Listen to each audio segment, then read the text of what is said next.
वाले हमारे महापुरुषों के बताए हुए सिद्धांतों और मूल्यों को अपना आदर्श बनाकर आगे बढ़ूंगा, यानी संविधान पर पूरा भरोसा रखूंगा, जिस पर अब लड़ाई भी चल रही है। संविधान के खिलाफ कितनी बातें होती हैं शुरुआती दिनों से और अभी भी कितनी बढ़ गई हैं, आप सब अच्छी तरह से जान रहे हैं। एक बार फिर से आना चाहता हूं प्रोफेसर अखिल स्वामी जी। चर्चा गंभीर रूप में परिवर्तित हो चुकी है, मैं देख रहा हूं बहुत गंभीर चर्चा हम लोग कर रहे हैं, और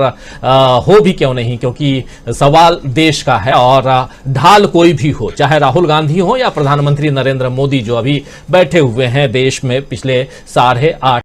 वर्षों से, लगभग 9 वर्ष हो जाएंगे मई महीने में। तो आपसे समझना चाहता हूं कि ये जो 3500 किलोमीटर की यात्रा का एक अनुभव साझा करते हुए राहुल गांधी ने जो खत लिखा है, चिट्ठी लिखी है, उस चिट्ठी में तमाम बातों को और उन वादों को भी लेकर के आ रहे हैं कि जैसे 500 रुपए में सिलेंडर, बेरोजगारी दूर करने की बात, नफरत दूर करने की बात, और सबसे बड़ी वही भय, अंधेरा, उजाला, नफरत, मोहब्बत, इन तमाम आशा, निराशा, आशा, ये जो तमाम बातें हैं, इन बातों पे भरोसे की अगर बात की जाए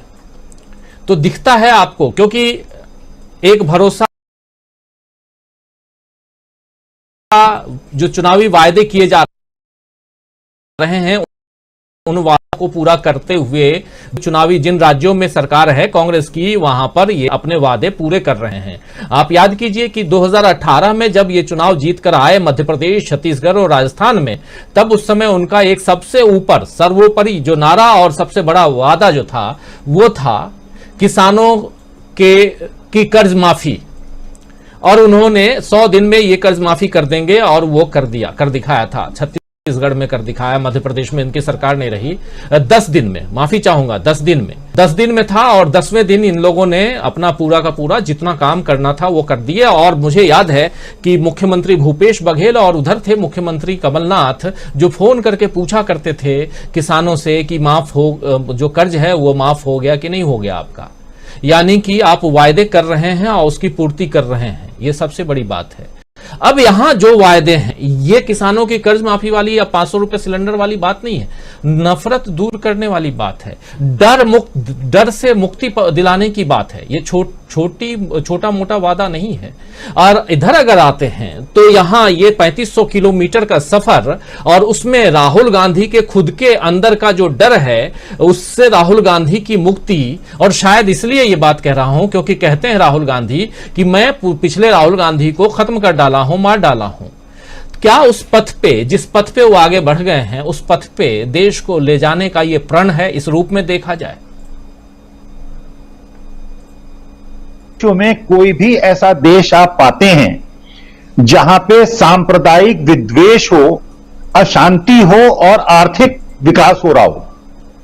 हम लोग जब भी ये बात करते हैं कि देश के आर्थिक विकास के लिए, रोजगार देने के लिए, जीडीपी को बढ़ाने के लिए, बच्चों को खुशहाल रखने के लिए आवश्यक है कि देश में शांति हो। ये एग्जाम्पल देते हैं पाकिस्तान का और अफगानिस्तान का। पाकिस्तान, अफगानिस्तान ने 40 साल पहले जो फसल बोई थी, आज उसको काट रहे हैं, और हम लोग पिछले 8 साल से वो फसल की बुआई कर रहे हैं। जब तक देश में नफरत रहेगी, जब तक देश में धार्मिक विद्वेष रहेगा, तब तक देश में आर्थिक विकास हो ही नहीं सकता। हम उन देशों से नहीं सीखते जो आर्थिक रूप से संपन्न हैं। अमेरिका जैसा देश जो कि वाइस प्रेसिडेंट बनाता है एक ऐसी लेडी को जो हिंदू घर में जन्मी और क्रिश्चियन की, ऐसे नहीं करते। जो देश आर्थिक रूप से संपन्न है और जहां का प्रधानमंत्री हिंदू मूल का भारतीय है, क्योंकि वो लोग संकुचित मानसिकता के नहीं हैं, इसलिए विकास कर रहे हैं।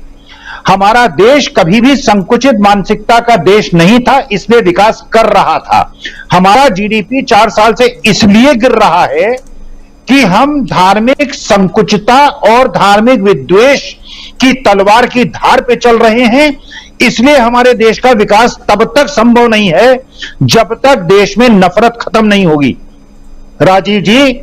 पंडित दीनदयाल उपाध्याय का मूल सूत्र था, उन्होंने कहा था जो इनके आइडियोलॉग हैं, जो इनके आराध्य हैं, इनके इष्ट हैं,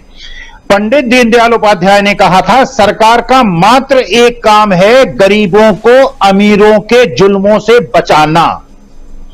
आज की तारीख में पिछले 8 साल से आप देख रहे हैं कि सरकार केवल गरीबों पे जुल्म कर रही है और जो अमीर हैं उनके हित साध के 11 लाख करोड़ का ऋण माफ हुआ है पिछले साल में। जो अमीर लोग हैं, एक गरीब किसान जो 1 लाख का ऋण लेता है और भुगतान नहीं कर पाता, पेड़ से लटक के आत्महत्या कर लेता है, उसको नहीं ऋण उसका माफ होता, उसका कोई ओटीएस नहीं होता। अमीरों के ऋण माफ हो जाते हैं, इंटरेस्ट और प्रिंसिपल का संशोधन हो जाता है, 60% पे 20-20, 25-25 हजार करोड़ के ऋण जो है वो समायोजित कर लिए जाते हैं। और गरीब के लिए जो सरकार को पंडित दीनदयाल उपाध्याय के अनुसार खड़ा होना चाहिए था, यह पता चलता है कि किसान अकेला खड़ा है, मजदूर अकेला खड़ा है, छात्र अकेले खड़े हैं, उनकी फीस को कई गुना बढ़ा दिया गया है, गरीब बच्चे पढ़ने में असमर्थ हो रहे हैं। लेकिन सरकार उन छात्रों के साथ, उन युवाओं के साथ, अग्निवीर का जो छात्र सुबह 4 बजे से पैदल दौड़ता है इसलिए कि वो 15-20 साल की नौकरी करेगा, 4 साल के बाद उसे रिटायर करते समय सरकार अग्निवीरों युवाओं के साथ नहीं खड़ी होती, छात्रों के साथ नहीं खड़ी होती, किसानों के साथ नहीं खड़ी होती। लेकिन जब अमीर पूंजीपतियों के लाखों करोड़ों के ऋण माफ करने की बात होती है तो रेड कॉर्नर नोटिस को हटाकर उनको विदेश भेज देती है और वहां जाके वो कॉफी पीते हैं। ये कैसे भारत माता का सम्मान है, राजीव जी? जी बिल्कुल बिल्कुल, सम्मान की बात तो, और उसमें भी जो कुछ चल रहा है उसी पे चर्चा हम दोस्तों कर रहे हैं। और खासकर राहुल गांधी ने आज एक खुला खत देश के नाम लिखा है और उस खत पर हम चर्चा कर रहे हैं, उस चिट्ठी पर हम चर्चा कर रहे हैं और समझने की कोशिश कर रहे हैं कि क्या आने वाला जो वक्त है और उसकी भविष्यवाणी कर दी है राहुल गांधी ने। क्या डर, नफरत, इसके खिलाफ जो